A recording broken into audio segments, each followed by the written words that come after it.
ক্ষমতার পালাবদলের ঢেউ পড়েছে ক্রীড়াঙ্গনেও।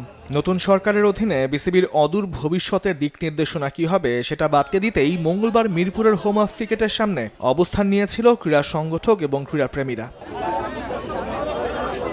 বিসিবি সভাপতি নাজমুল হাসান পাপন সহ বেশ কয়েকজন বোর্ড পরিচালকের পদত্যাগের দাবিতে ২ নম্বর গেটের সামনে জড়ো হন কিছু লোক। তাদের নিয়ে আসা ব্যানারে বিসিবি সভাপতি ছাড়াও বিভিন্ন বোর্ড পরিচালকদের পদত্যাগের দাবি তোলা হয়। সেখানে ছিলেন জাতীয় দলের সাবেক ফুটবলার থেকে শুরু করে সংগঠকরাও। পাপনকে একটা রিকোয়েস্ট করছিলাম যে আমি নির্মাণ স্কুলতে চালু করেছিলাম, এখান থেকে প্লেয়ার ন্যাশনাল টিমে কতগুলো প্লেয়ার আসছে, একটা যদি বাছাই ক্রিকেট হয়, যদি 25টা টিম অংশগ্রহণ করে, আমি বলি 5টা অর্গানাইজার ছাড়া একটা টিম দাঁড় করানো যায় না।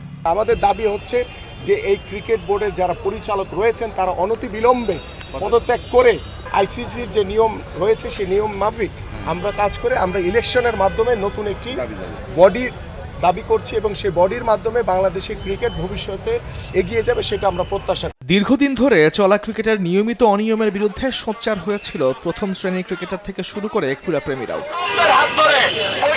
আপাত দৃষ্টিতে দেখা গেলে প্র্যাকটিক্যালি দেখা যায় এটা ডিসিবি, ঢাকা ক্রিকেট বোর্ড।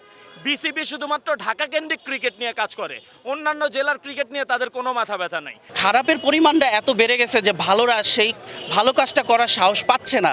আমরা চাই তাদের চিহ্নিত করে দ্রুত তাদের ক্রিকেট বোর্ড থেকে সরানো হোক, ক্রিকেট বোর্ডটাকে সুন্দর করে গুছিয়ে আবার সুন্দর একটা খেলার পরিবেশ তৈরি হোক। বিসিবির নিরাপত্তার জন্য স্টেডিয়াম অফিসের সামনে পাহারায় ছিল বাংলাদেশ সেনাবাহিনী।